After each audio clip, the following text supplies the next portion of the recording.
Alright, welcome to the channel's Gigachud Gaming.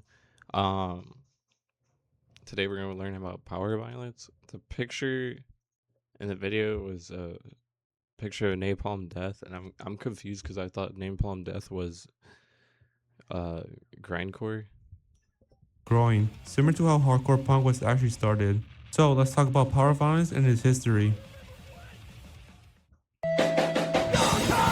I want to do this Oftentimes, punk rock is seen as a more melody-driven genre, with subgenres like pop punk, skate punk, and ska punk having made such a significant mark, but the underground world of hardcore has given us a number of subgenres comparable to some of the most extreme branches of metal music, many of which might actually sound more like metal than punk to someone who's not well-versed in the punk musical tree. How's it going, folks? My name is Jack Miller. I am the incredibly underqualified punk historian, and after the results of a recent poll I sent out on this channel, we are going to be diving into the most extreme sound in all of punk music, power violence. In this video, I plan on laying out the history of power violence from its origins in the mid to late 80s crossover scene to its place in modern hardcore today, along with various shoutouts to some of the more impactful and significant bands, as well as my personal thoughts on the subgenre.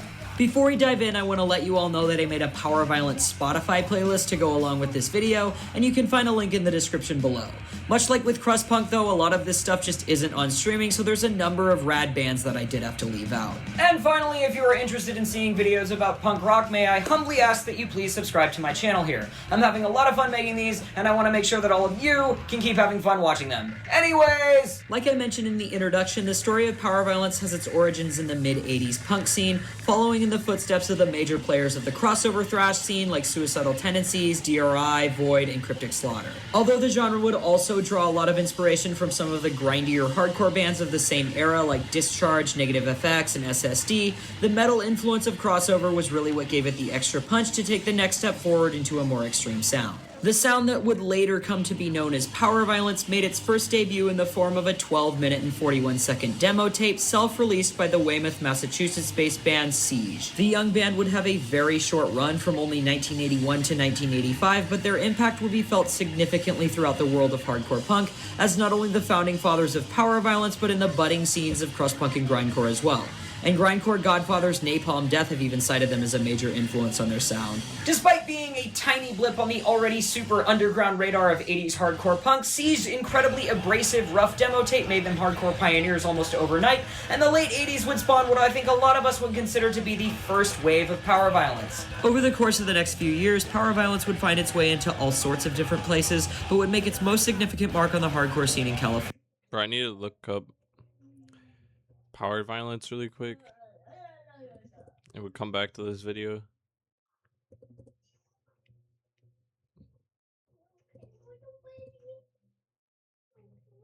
We're at 2 minutes. Alright.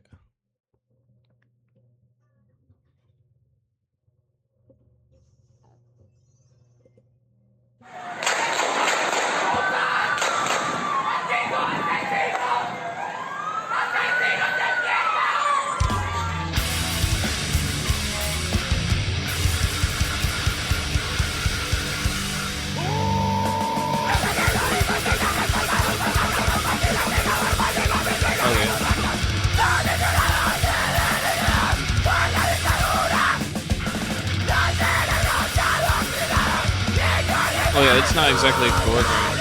Or no, I mean grindcore. Like that one album was using. Right now that one YouTube video was using for the thumbnail.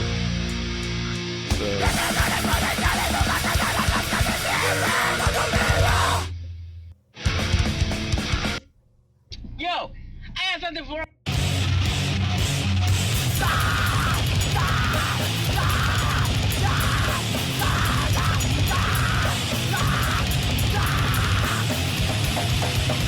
Kind of like metal, but with maybe like punk feel cool.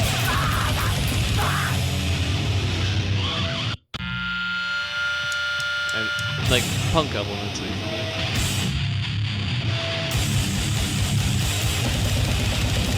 This kind of sounds like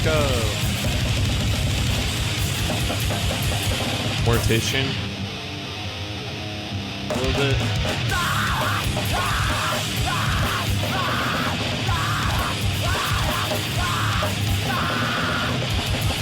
It's basically if you took bands like Mortician, I guess, and just was like, okay, we're punk instead, and added like some punk elements.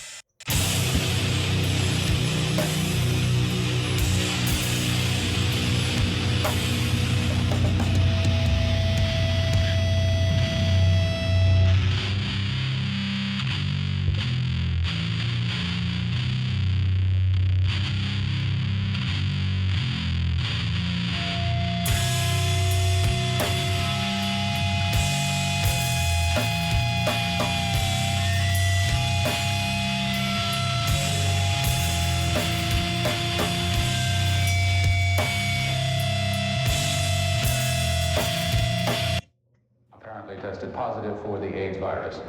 We take you then to Inglewood, California, and Magic Johnson. I just want to make clear, first of all, that I do not have the AIDS disease, because I know a lot of people want to know that, but HIV virus. My wife is fine. She's negative, so no problem with her. I don't want to be with the Lakers and the league. Oh, and it sounds a little bit like doom metal, a little bit, like this intro. I guess now I get to enjoy That might be exclusive to this band.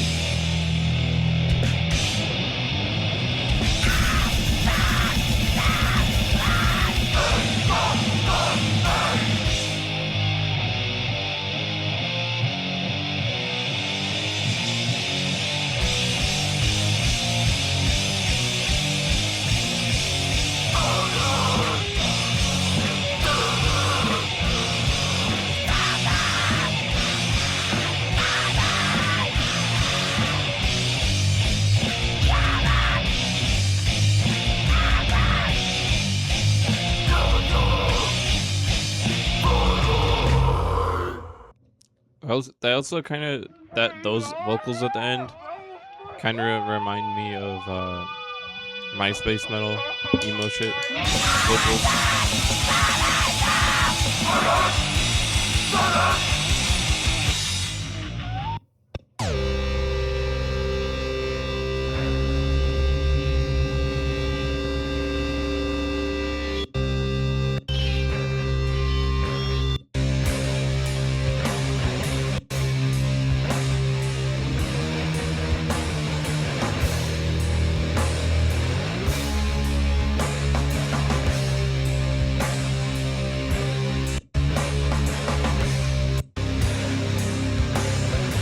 Yeah, doom metal type shit.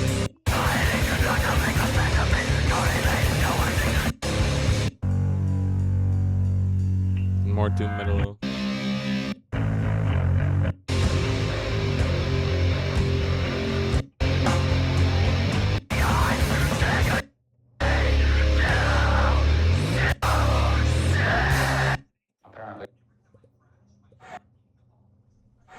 Oftentimes, punk rock is seen as a more melody-driven genre, with subgenres like pop punk, skate punk, and ska punk having made such a significant mark, but the underground world of hardcore has given us a number of subgenres comparable to some of the most extreme branches of metal. Did it go?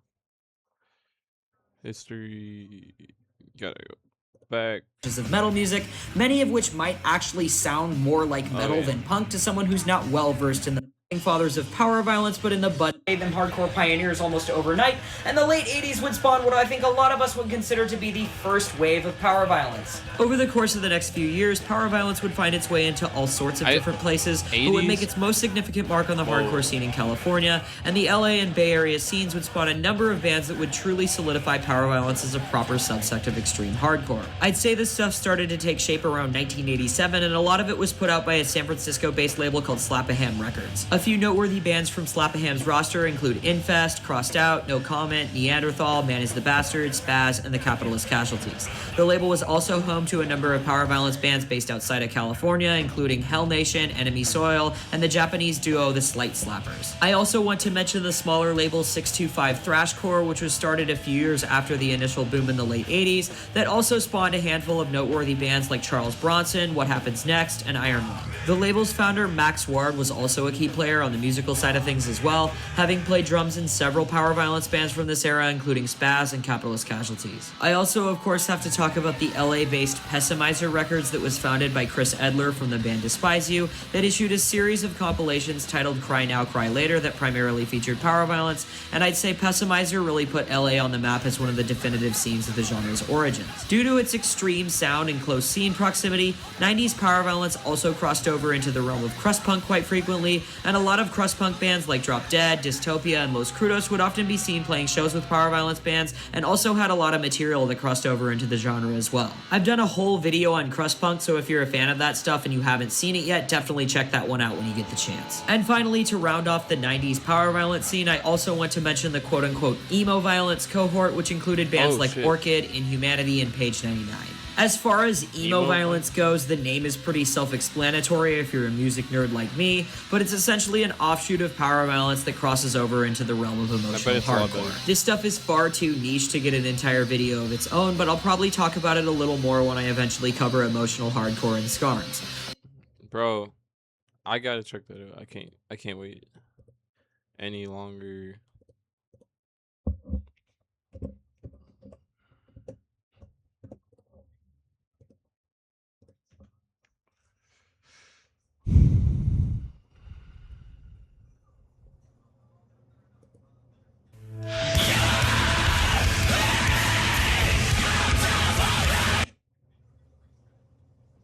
Oh my god, no.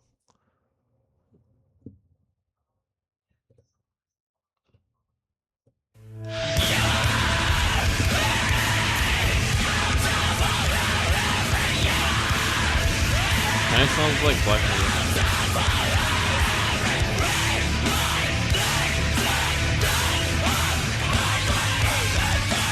If Leathermouth is emo violence, I'd be surprised because I have listened.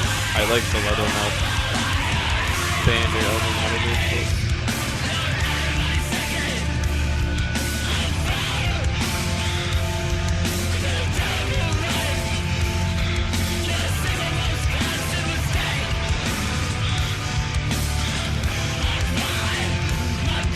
It sounds a lot like that.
Yeah, but that guy plays in the Maximum Performance.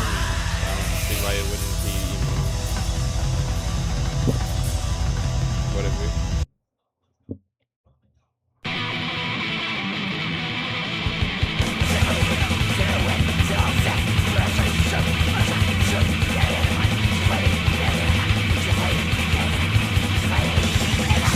This has gotta be inspired by black metal too. Unless they accidentally made black metal. This sounds exactly like black metal. I swear to God.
let's get back to the video.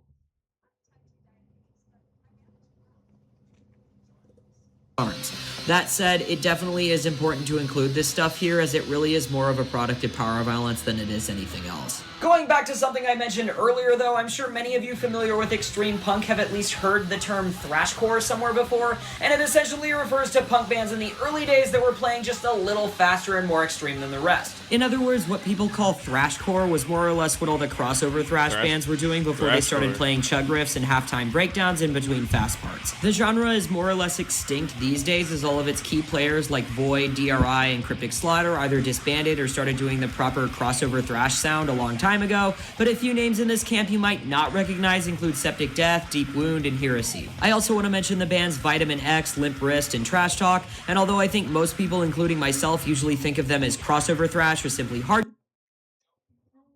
Bruh. That said, it definitely is important to include this stuff here, as it really is more of a product of power violence than it is anything else. Going back to something I mentioned earlier, though, I'm sure many of you familiar with extreme punk have at least heard the term thrashcore somewhere before, and it essentially... Bro, I gotta look up thrashcore now.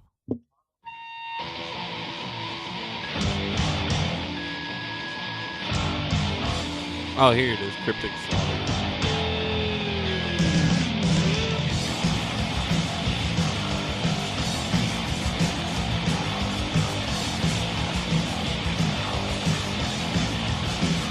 Definitely sounds like punk music.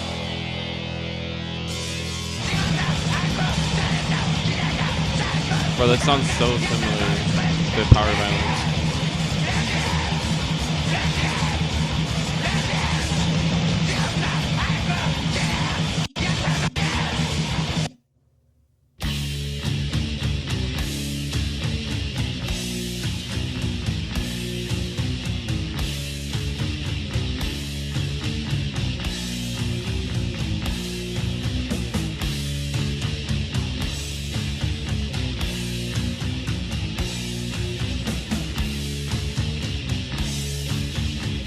Wall of Death.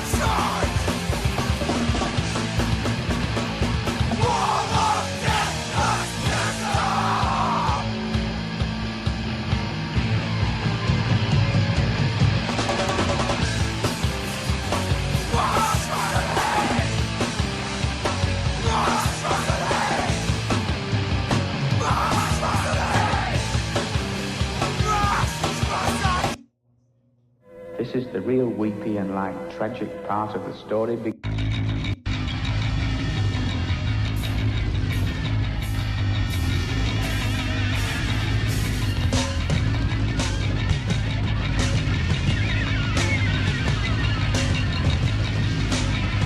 I see it clearly. My whole life is pointed in one direction.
septic death.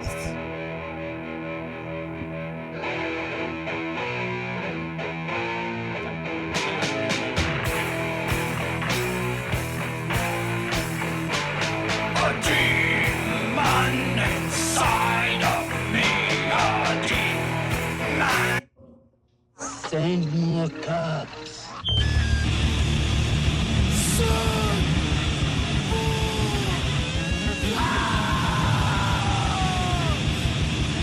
Sounds like he said to send more drugs.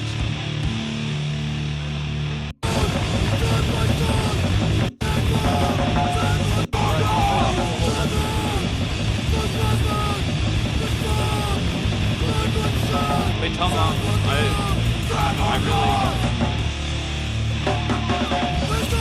Okay, I don't. You're at the make one.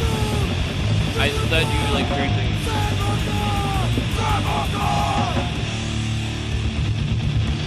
Let's go back. But you forgot I haven't eaten anything yet.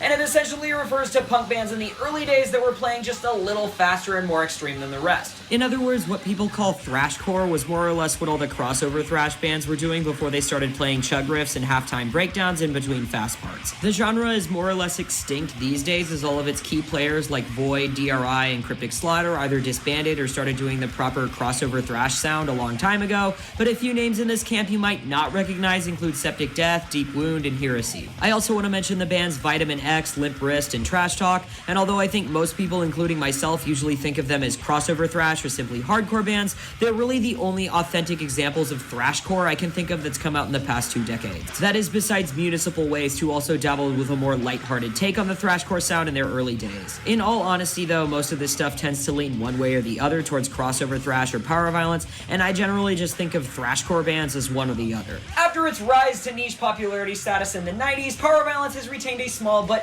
very dedicated following within the world of extreme music, and the following 2 decades would spawn a fairly sizable list of solid power violence bands. Like it did with most underground scenes, the rise of the internet tore down the barriers of regional scenes. And although power violence had certainly begun to develop a strong following outside of the West Coast, by the mid-2000s it was just as global as beatdown, crust punk, or any of the older hardcore subsets. As I'm sure you can imagine, it would be impossible to try and name every single band that came out during this era, especially since now it's the entire world we're talking about instead of a few dozen bands based around a handful of labels, but some of the bands I would say are worth checking out include Mind Eraser, Coke Bust, ACXDC, Soul Swallower, Sex Prisoner, Hatred Surge, and Weekend Nachos. I also want to mention the Maryland-based band Full of Hell, who are worth checking out too if you haven't already. I know a lot of people would probably consider them more of a grindcore band, but I still think they're worth noting here as they've definitely had a presence in the world of what you might call new school power violence. And finally, this video would not be complete if I didn't mention the Oxnard, California-based Nails, who've earned themselves the slot as the most successful power violence band to ever exist, coming in at a whopping 132,000 monthly listeners on Spotify, which isn't that many in comparison to mainstream artists, but these are huge numbers by hardcore standards, and when you factor in that they're part of the most extreme sect, they easily blow everybody else out of the water. Despite having an intergenerational cult fan base, power violence has more or less remained audibly identical to the noise its founding fathers made in the late 80s, and I wanted to offer some of my thoughts as to why I think that might be. If you ask any metalhead, they'll tell you that grindcore is a musical subgenre so extreme that there's almost no melodic element to it whatsoever. With grindcore being merely a few steps away from power violence, it's only natural that most punks would describe the genre the same way. Don't get me wrong, I certainly would consider myself a fan of this stuff, but we do have to be real here and acknowledge that at its core, power violence is a genre almost entirely made up of noisy, violent screaming and blast beats played on what sounds more like a lid of a trash can being beat with a wrench than any actual snare drum. What I mean by this is that power violence is a sound so extreme that there's only so much that can be done with it before it turns into a closely related but still noticeably different musical genre. Draw out the songs with fast punk beats and or halftime breakdowns and it turns into something closer to crust punk or beatdown. Or add more riff-based guitar parts and structure and it'll drift a lot closer towards the death metal direction. Because it fits into such a tight spot on the extreme music spectrum, power violence will probably always sound the way it has for the past 30 some odd years for as long as it exists. Be that as it may though, I think the genre certainly serves its purpose in hardcore punk and I don't think its consistency throughout the years is all that bad of a thing. As for my personal thoughts on power violence, I like to listen to it from time to time, but I usually don't spend too much time on it. For example, I might have one day where I listen to a whole bunch of different Powerviolence records and then leave the genre alone for a while.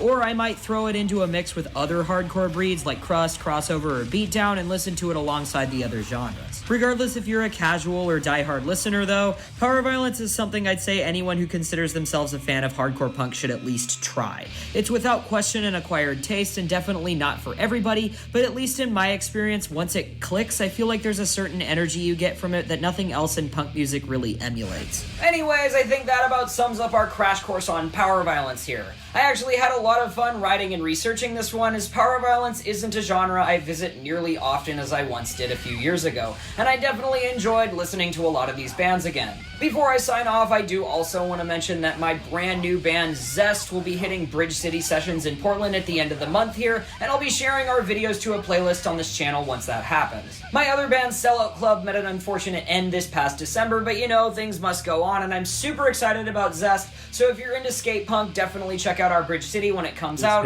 and I also plan on uploading other band-related content to the channel, so stay tuned for that as well. But I think that's enough for me. I want to hear what you guys have to say. What are some of your favorite Powerviolence bands? What about thrashcore? Do you have any favorite bands in that camp? Thanks a lot for watching. I'll see you next time.